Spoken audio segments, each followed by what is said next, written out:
as Salam Alaikum, welcome to Masjid Al Mustafa. This mosque was built in the memory of the last prophet, Hazrat Muhammad, peace be upon him. It is located in the capital of South Africa, Cape Town. Before we start, please subscribe so that we will notify you when we upload new videos. Also, please like the video. Let's start. The mosque has been built in the style of the Holy Kaaba. When you look at it, it seems that the structure of the mosque has a touch of the Kaaba Sharif. The biggest attraction of this eye-catching mosque is that the shape of the Holy Kaaba has been depicted in black paint on the front. The name of Allah and the name of His beloved servant, the last prophet, Hazrat Muhammad, peace be upon him, are written in golden color on the walls. Its beauty can be seen from afar. While standing outside the main gate, which is designed with a crescent moon and a star, we saw an old man coming out of the mosque. We greeted him with Salam Alaikum. He replied, Wa Alaikum Salam. With his permission, we asked him about the mosque. He told us that he had come from his village far away just to pray in this mosque. When asked why, he said that this mosque reminds him of the Kaaba Sharif. He feels like he is in Makkah because its shape is similar to that of the Kaaba Sharif. Furthermore, he explained that when he looks up at the dome, he sees the stars, and it seems to him that he is praying in the open sky. He then added that there is no mosque like this one. There's a very good spiritual effect here. People who come here feel the same. That's why people from faraway villages come here to pray. After talking to the old man, we entered the mosque. Inside the mosque, first we saw a small room on the left side, which has the shape of a tomb.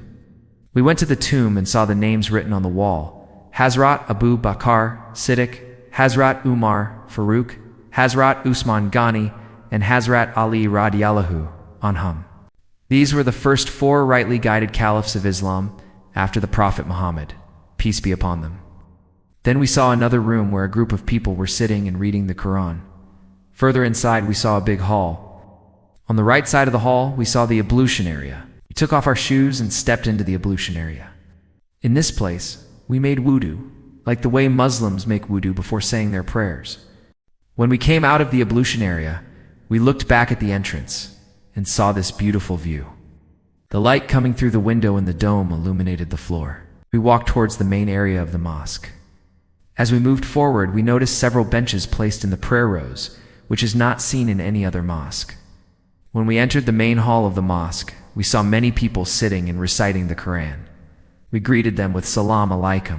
They replied, Wa Alaikum Salam. We asked them how this mosque came into existence and what is the meaning of the name Masjid Al Mustafa. They told us that the founder of this mosque is Sheikh Ahmad Dadat. He wanted to build a mosque in the shape of the Kaaba Sharif, so he called all the Muslim engineers and architects and told them about his idea. They said that it is impossible to build a mosque in the shape of the Kaaba Sharif. However, they said that they would try. After making many efforts, they succeeded and built this beautiful mosque. Then we asked them why the name of the mosque is Masjid Al Mustafa. They replied that the word Mustafa means chosen or selected. Allah Almighty chose the last prophet Muhammad, peace be upon him, as a messenger to the entire humanity. Therefore, this mosque is named Masjid Al Mustafa, which means the mosque of the chosen one. They further told us that the design of the pulpit wall inside the mosque is also the same. At the top, it is written in large golden color, La ilaha illallahu Muhammadah Rasulullah.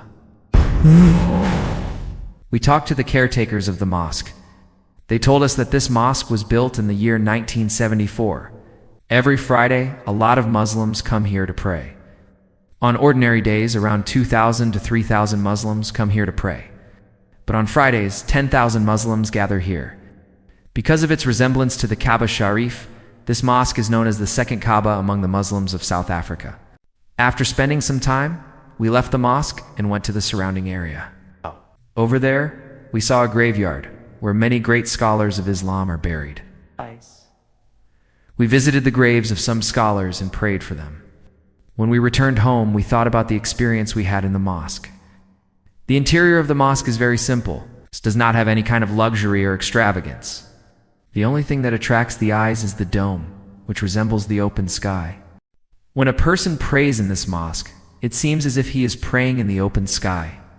It is also mentioned in the Quran that the believers should turn their faces towards the place of worship in all their prayers. This mosque meets that condition. When a person stands in the direction of Qibla, he can see the windows of the dome, which makes it seem like he is praying in the open sky. Also, when we read the Quran or do dhikr, we want to be alone. But in this mosque, we don't feel alone. The presence of Allah and His beloved Prophet Muhammad, peace be upon him, can be felt here. We don't know if Sheikh Ahmad, may Allah Almighty bless his soul, intended to build a mosque that reminds one of the Kaaba Sharif, but now it has become the second Kaaba for the Muslims of South Africa. A lot of Muslims come here on Fridays and stand in the rows for the Jumu'ah prayer. If one goes from one end to the other end of the mosque, one will find that the last prophet, peace be upon him, is in the company of the 4 rightly guided caliphs. On one side, Allah Almighty has placed His beloved Prophet, peace be upon him, in the center. And on the other side, He has placed His special companions. We can learn many lessons from this place. If you look at the lives of the first 4 caliphs, you will see that they sacrificed their lives for the sake of Islam. Even though they were not prophets, they were the best companions of the Prophet Muhammad, peace be upon him. Hazrat Abu Bakr, Radiyallahu anhu, gave half of his wealth for the sake of Islam. Hazrat Umar Baruch, Radiyallahu anhu, was the one who conquered many lands for the sake of Islam. Hazrat Usman Ghani, Radiyallahu anhu, was the one who compiled the first mushaf of the Quran. Hazrat Ali Karamallahu wajhu fought many battles against the enemies of Islam and sacrificed his life for the sake of Islam. He is the master of the youth of paradise. In today's time, there are many people who claim to be the followers of these great Khulafa, but they are not following the path shown by them. Instead, they are busy in earning money and worldly pleasures. We should take an oath today that we will follow the path shown by the first 4 Khulafa and sacrifice our lives for the sake of Islam. May Allah Almighty bless us with the ability to follow the path shown by the first 4 rightly guided caliphs, and may He grant us the opportunity to visit the Kaaba Sharif and perform Hajj Amin. This was our journey to South Africa. We hope you enjoyed this video. Please like the video and subscribe so you won't miss any of our future uploads. Also, please share this video with your friends and family. If you have any suggestions, please comment down below. Thank you for watching. Assalamu alaikum wa rahmatullahi wa barakatuh.